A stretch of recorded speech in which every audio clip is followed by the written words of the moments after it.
বন্ধু বান্ধৱীসকল, আমাৰ যোৱা 1 এপ্ৰিল তাৰিখে কলা দিৱস পালন কৰা হৈছে। আমাৰ দিল্লীত হাজাৰ হাজাৰ মানুহ গোট খাইছে। এতিয়া কথা হ'ল কি, 1 এপ্ৰিল তাৰিখে যিটো কলা দিৱস পালন কৰিছে, তাত আমাৰ ৰাষ্ট্ৰীয় অধ্যক্ষ বিজয় কুমাৰ বন্ধু ডাঙৰীয়া তেখেতৰ নেতৃত্বতে কলা দিৱস পালন কৰা হৈছে। আৰু তেখেতে কৈছে যে MLA মিনিষ্টাৰবিলাকে এদিন কাম কৰিলেও তেওঁলোকে চিৰজীৱন পেঞ্চন পাই থাকিব, কিন্তু আমাৰ কৰ্মচাৰীয়ে 30-35 বছৰ কাম কৰাৰ পিছতো পেঞ্চন নাপায়। আৰু কৈছে যে মডেল, কিহৰ মডেল থাকে, যে নতুন পেঞ্চনৰ নতুন মডেল, তাৰপিছত UPSৰ এটা নতুন মডেল। ইয়াততো মডেলৰ কোনো কথা নাই। তেখেতে কৈছে কোনো মডেল ইয়াতে আমি মানি নলওঁ, বা কোনো সংশোধনী সেইটো মানি নলওঁ।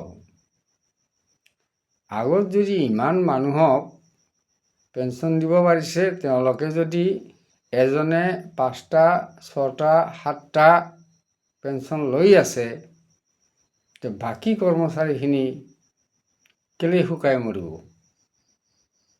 এজনে 1 লাখ দৰমহা পোৱা মানুহে তেখেতে যদি মাত্ৰ 6,000 বা 6,500 টকা পেঞ্চন পায়, তেখেতে কেনেকৈ চলিব, কেনেকৈ মেইনটেইন কৰিব? এইটো পগলা হোৱাৰ বাহিৰে আৰু উপায় নাই। মানুহবিলাক পংগু কৰি পেলাইছে। গতিকে কৈছে যদি এই 26ৰ ভিতৰত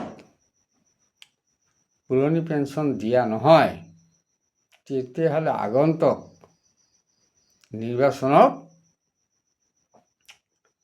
ভোট ফৰ OPS হ'ব, আৰু সেই হিচাপে কৰ্মচাৰী কাম কৰিব। ইয়াত আমাৰ ৰেলৱে কৰ্মচাৰী আছে, শিক্ষক কৰ্মচাৰী আছে, লগতে আমাৰ হস্পিটালৰ যিবিলাক কৰ্মচাৰী আছে, PWD আছে, বিভিন্ন বিভাগৰ আমাৰ যিবিলাক কৰ্মচাৰী আছে, সকলোৱে এই কলা দিৱসত যোগদান কৰিছিল। দিল্লীত যন্তৰ মন্তৰত লাখে লাখ কৰোৰৰ মানুহ হৈছে, কৰোৰৰ ওপৰত হৈছে মানুহ ইমান মানুহ হৈছে যে তাত কেৱল মূৰ দেখিবলৈ পাব, কেৱল মানুহৰ মূৰ। ইমান মানুহ হৈছে, নধৰা হৈছে ফিল্ডখনত। চৰকাৰে দেখি আছে যে এবাৰ নহয়, দুবাৰ নহয়, কেইবাবাৰো ৰামলীলা ময়দান আৰু যন্তৰ মন্তৰত কেইবাবাৰো লাখে লাখ কোটি কোটি মানুহ জমা হৈছে আৰু তাতে আন্দোলন কৰি আছে। তথাপি আমাৰ চৰকাৰে এতিয়ালৈকে গাত লগা নাই যে আমাক পুৰণি পেঞ্চন দিব লাগে। ইয়াৰ মাজতে দুবাৰ, মই সেইদিনাখন কৈছোঁ, ইয়াৰ মাজতে দুবাৰ কিছুবিলাকৰ নাম ল'ল। 2005 চনৰ আগত যিবিলাক চাকৰি পাইছিল, এবাৰ তেওঁলোকৰ ল'ল। এইবাৰ 2005 চনৰ 1 ফেব্ৰুৱাৰীত নাইবা 1 ফেব্ৰুৱাৰীৰ পিছত যিসকলৰ নিযুক্তি হৈছে, সেইসকলৰ নামবিলাক পঠিয়াব দিছে। কোনো লেখা নাই ইয়াতে যে OPS দিব না কি দিব। এনেই নামবিলাক কিয় পঠাব দিছে এইটো আমি নাজানো। এনেই মিছাই হাৰাশাস্তি কৰি আছে। গতিকে ইমান এনে হাৰাশাস্তি কৰা, মোৰ ইয়াতে কমেণ্টত লিখিছে কিছুমানে যে তেওঁলোকৰ মহাপাপ লাগিব। যে তেওঁলোকৰ মহাপাপ লাগিব। যিখিনি আমাৰ কৰ্মচাৰীক কষ্ট দি আছে, এই 1200, 1500, 1800 টকাৰে এতিয়া মোৰ যিখিনি ঔষধ কিনিব লাগে, মোৰ সেই ঔষধ কিনা পইচাখিনিও মোৰ নহয়। মই 1800 টকা পাওঁ। এনেকৈ সংসাৰ চলিব নেকি? এখন সংসাৰ এমাহত 1800 টকাত এমাহ চলা যাব নেকি? সেই কথাখিনি জানে, চৰকাৰো জানে। জানি শুনি কিয় তেনেকুৱা কৰি আছে আমি বুজি পোৱা নাই। যিসকলে অৱসৰ লৈছে তেওঁলোকে বুজি পাইছে কিমান কষ্টত চলি আছে, আৰু যিবিলাক অৱসৰ ল'ব তেওঁলোকৰো সেই একেই অৱস্থা হ'ব। আৰু আমাৰ উঠি অহা নতুন প্ৰজন্ম সেইবিলাকে যে চাকৰি পাব, তেওঁলোকৰো সেই NPSত খাটি থাকিব লাগিব। সেই একেই অৱস্থা হ'ব। যদি আমি এতিয়াই আন্দোলন কৰি বা যিকোনো প্ৰকাৰে আমি OPS অৰ্থাৎ পুৰণি পেঞ্চনটো ল'ব পাৰোঁ, তেতিয়াহ'লে আমাৰ ভৱিষ্যত প্ৰজন্মৰো সুবিধা হ'ব। সেয়ে আমি আন্দোলন চলাই আছোঁ।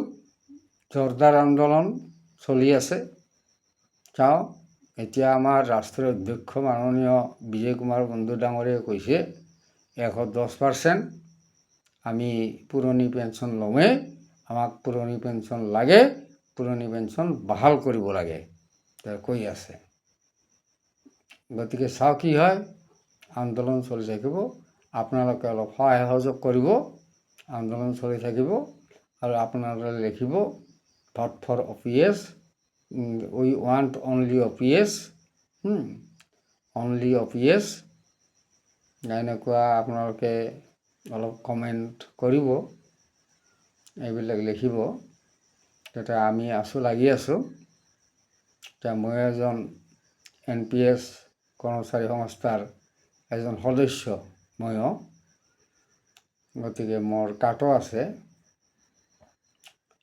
যি হওক, আপোনালোকক মই কিছু কথা জনাব পাৰি সুখী হৈছোঁ যে 1 তাৰিখে বহুতে হয়তো জনা নাছিল যে কলা দিৱস পালন কৰা হৈছে। 1 তাৰিখে আমাৰ কলা দিৱস পালন কৰা হৈছে। তাতে 1 কৰোৰৰ ওপৰ মানুহ হৈছিল। তাতে ইমান মানুহ। যি কি নহওক, আজি মই আপোনালোকক এৰিছোঁ। মোৰ ইয়াত কিবা ভুল ভ্ৰান্তি হ'লে এটা ক্ষমা কৰিব। ধন্যবাদ।